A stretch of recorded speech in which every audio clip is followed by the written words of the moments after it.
Students, welcome to my channel easy learning accounts. आज की इस वीडियो में हम financial statements of not for profit organisation का पहला financial statement receipt and payment account का फॉर्मेट देखेंगे और उससे बेस्ड एक क्वेश्चन भी अटेंड करेंगे।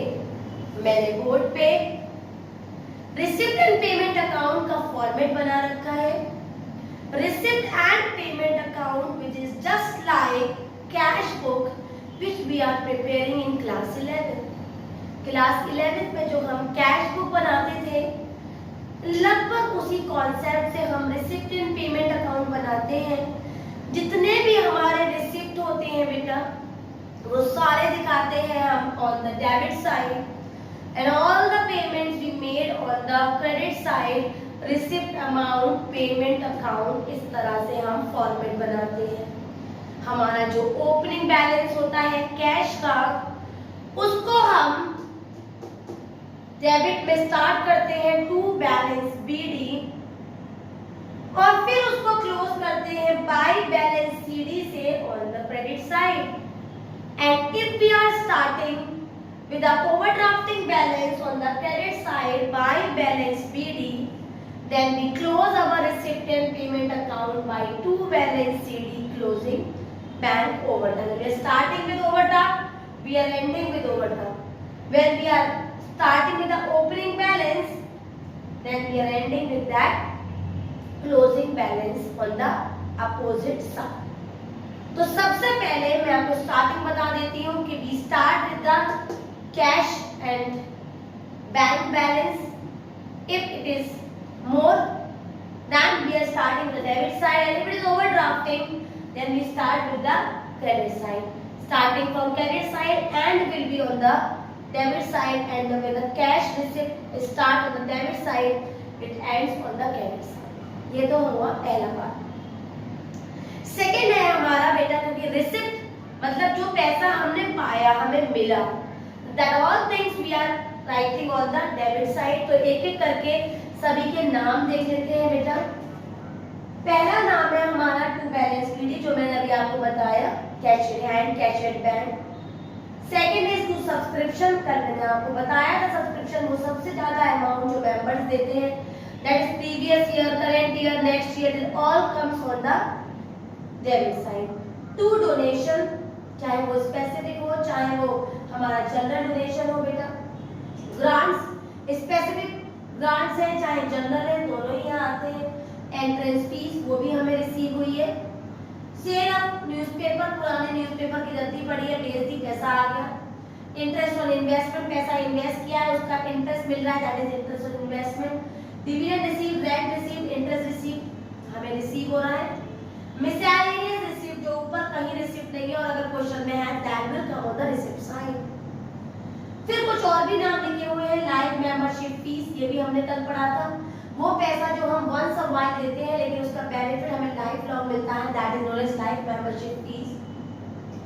Subscription for specific purpose, legacy, according to the will of the person, if any deceased person gives the money and that is known as legacy. वो दान किसी भी तरीके से कर सकता है अपनी वसीयत में, चाहे वो स्पेसिफिक पर्पस के लिए हो, चाहे जनरल के लिए।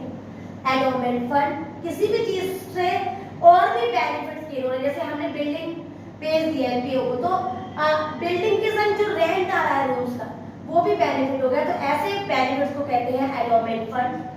सेल ऑफ फिक्स्ड एसेट्स, हमने कोई फिक्स्ड एसेट्स बेच दी, उसका पैसा आ गया।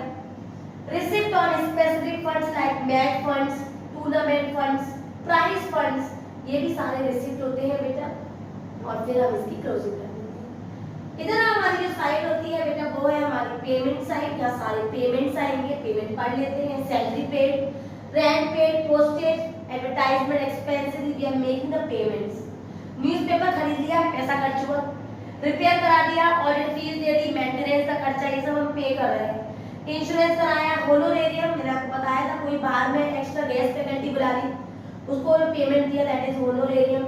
म्युनिसिपल टैक्स दिया, प्राइवेट डिस्ट्रीब्यूशन का खर्चा, ऑफिस का खर्चा, कोई कॉन्सर्ट्स वगैरह अरेंज करे हैं, कोई शोज वगैरह अरेंज किए हैं, उसका खर्चा।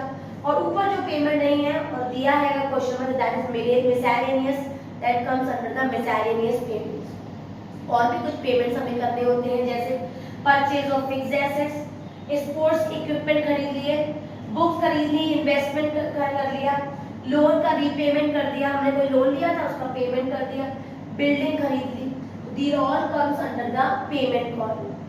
याद रखिएगा बेटा, जो हमारी रिसिप्ट और पेमेंट होती है ये दो तरीके से होती है। जैसे अगर मैं रिसिप्ट की बात करूं तो रिसिप्ट भी दो तरीके की, revenue receipt and capital receipt.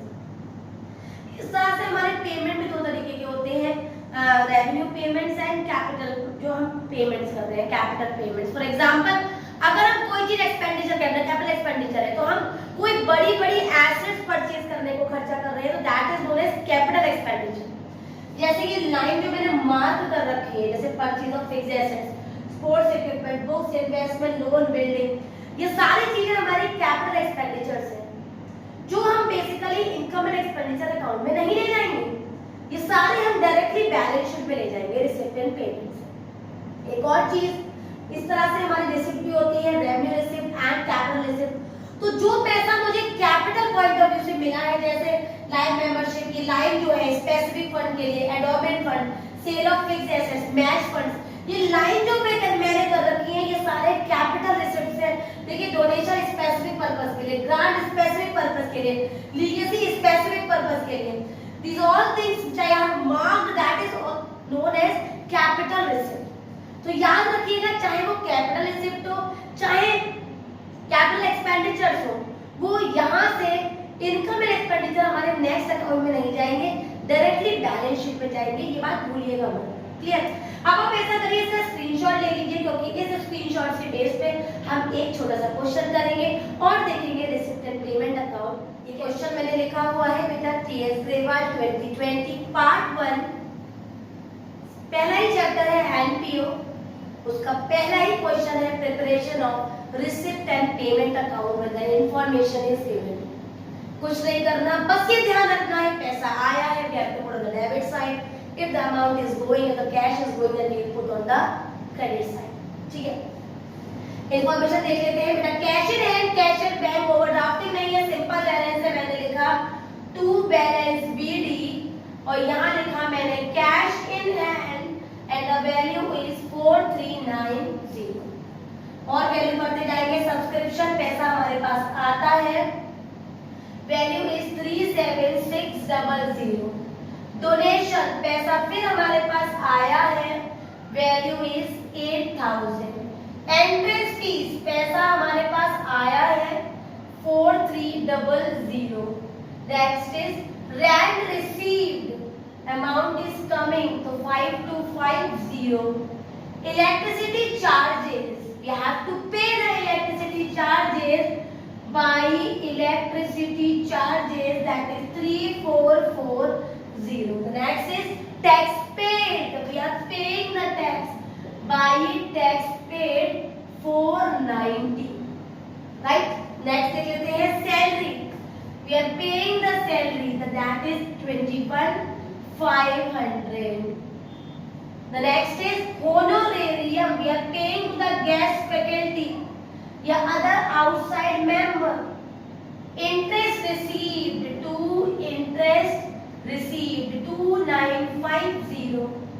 Printing and stationery, we are paying for the printing and stationery 350.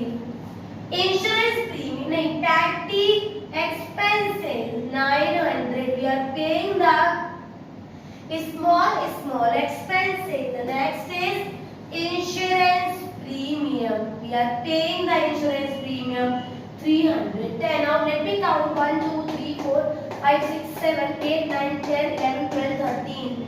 1 2 3 4 5 6 7 8 9 10 11 12 13. That means we have put all the values. अब बैलेंसिंग करेंगे बेटा, इसकी सेम साइड पे बैलेंसिंग कर लेते हैं, चेक करके इसको ऐड करेंगे।